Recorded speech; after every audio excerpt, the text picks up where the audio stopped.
That's what it looks like. I've never seen the top of your head before. Gardening has always been one of America's favorite hobbies. As a matter of fact, nearly half of the 164 million homeowners in the United States garden.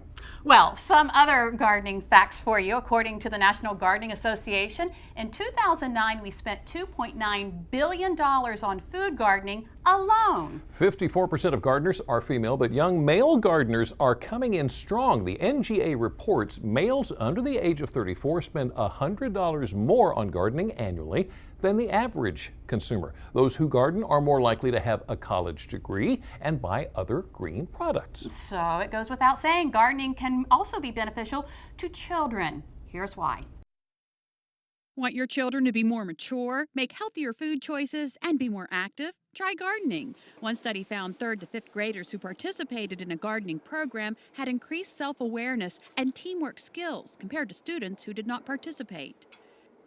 There's also a growing body of research that indicates children who grow their own food are more likely to prefer and eat fruits and vegetables.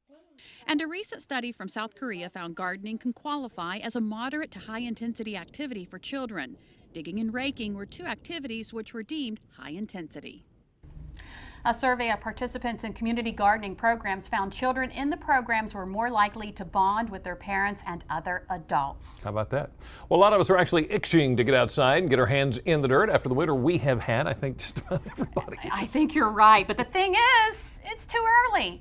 Or is it? Here with some ideas on how to get a jump start on your gardening is Ginny Rosenkrantz with the University of Maryland Extension Office. Thanks for joining us this afternoon. Thanks for having me. And taking a look at our table, it looks like harvest time here on the table. It's only March. I know, but you know, it is harvest time. If all of these things, with the exception of this one right here, this one I actually grew in my house.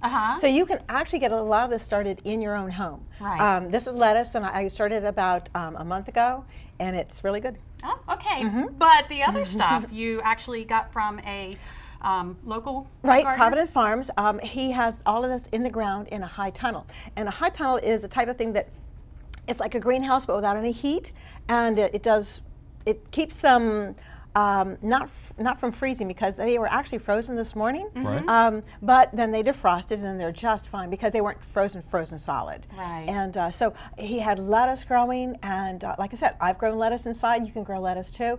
Kohlrabi, which is really high in antioxidants. We've got regular radishes, which are pretty cool, and salad. These are salad turnips. Salad turnips? Yes, they're actually, you wash them off, cut them, slice them up, and put them in a salad, and they're sweet. They're not super sweet, but they're good. And then this is celery, which is pretty cool. Nice. So you're telling me we can actually start some of this inside?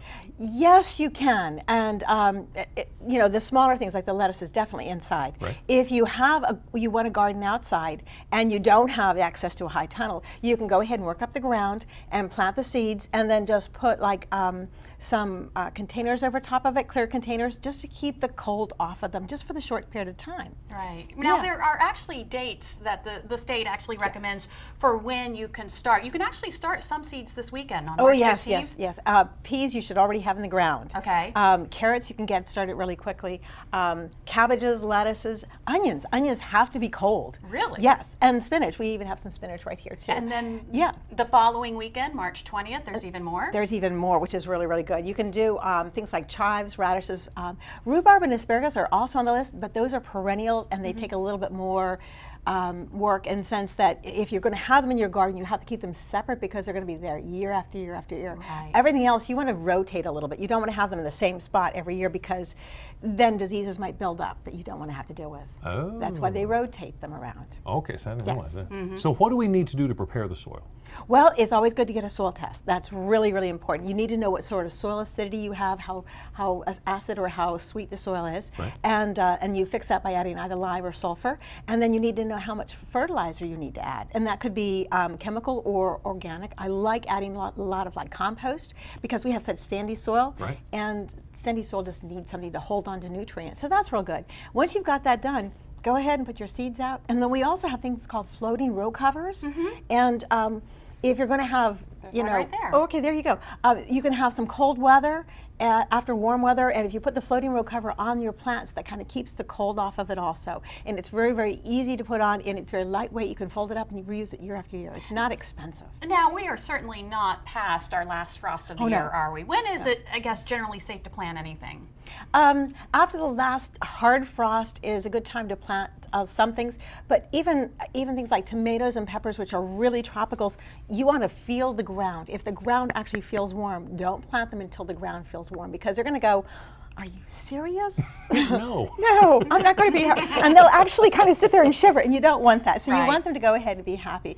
But the list has a great, when to plant them and all that. And, there are some things you can go ahead and do succession plantings, like squash. You plant them and let them grow for a couple of weeks, and then plant new ones.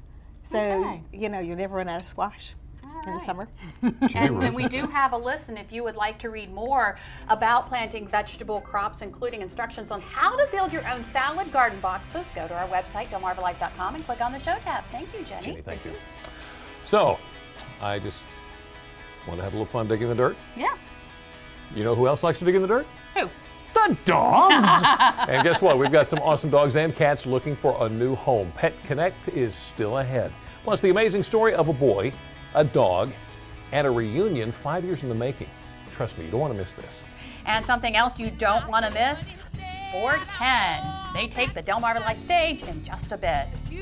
But first, we've been talking spring. Maybe you're ready to take the road trip. Dr. Oz helps us stay healthy while we're in the car. If you suffer from motion sickness, here are ways to beat it. Motion sickness happens when two motion sensors in our body disagree with each other.